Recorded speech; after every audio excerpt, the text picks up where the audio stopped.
Jeff Waters here from the band. No, I wish, but no, I'm not in Slayer. I'm in Annihilator, Canada's metal band Annihilator. Fucking right. Anyway, just wanted to show you guys something pretty cool, and I'll tell you why it's cool in a minute. Not just because I get a guitar or two or more or whatever, but I'll tell you the reason why this is really cool in a second. This company ran guitars out of Poland, made me some Jeff Waters ran Annihilator guitars, and I'll tell you why they're cool, okay? Not just because they got my name on it and they look great, and they got the Annihilators thing on. Every guitar player dreams of having his own guitar. I never really did, up until, I guess, a couple times. Back in 1990, Hamer built me a couple, something like these. And now these guys got me some stock with some wicked Seymour Duncans. I think these ones are an SH5 in here. And my other one, I've got the Black Beauty. This one's wicked. This one has got an SH6, a Duncan distortion in it. And this one's sick. That one's sick, believe me. But I like this one because it's got a little cleaner pickup. And this is why it's good. It doesn't just look good. It doesn't just say the name of my band and me on it, which means not so much. What I love about it is these things on solos remind me a lot of the early Van Halen sound. That every time Eddie would hit certain notes, you would get a squeal out of it. You could just make the thing sing, you know? That's what I mean, that squeal, like a whale call, or a bunch of birds. It's hard to find in guitars without ridiculously overdoing the distortion overdrive. But these guys sing. These guitars are amazing. If you're looking for a lead guitar, try that. Okay? Ran guitars out of Poland. Check them out. They're amazing. Top quality craftsmanship on this stuff. No cheap stuff on here.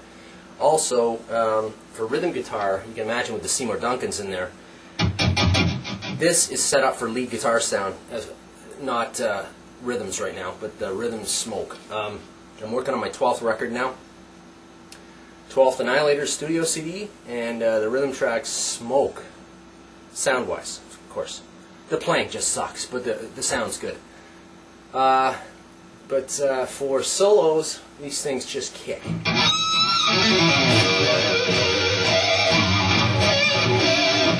fact, if I kick on my Eddie Van Halen Phase 90,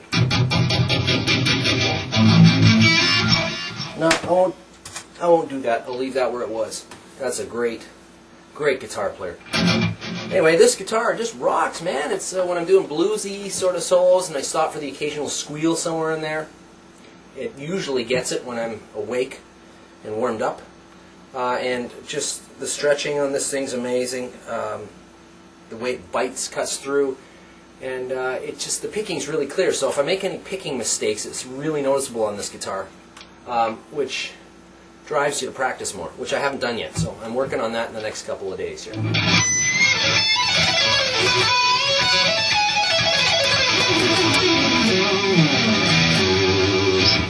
Which that bunch of noise was just blues.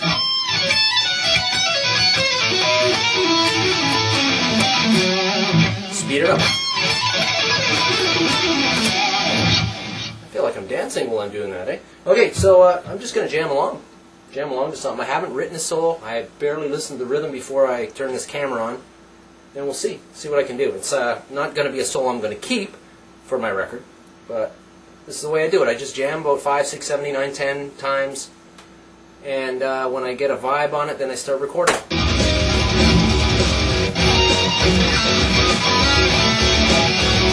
It's called improvising.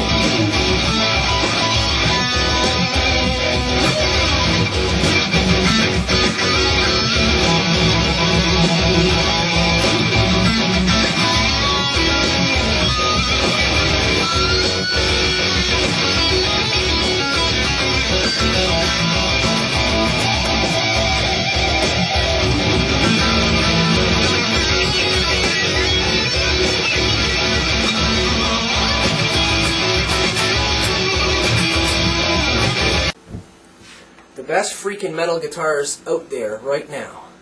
Why? Because they sound like wickedly like, I won't say Van Halen. Sounds like Jeff Waters when I play it. But there you go. You gotta check these guitars out. Ren Guitars, baby.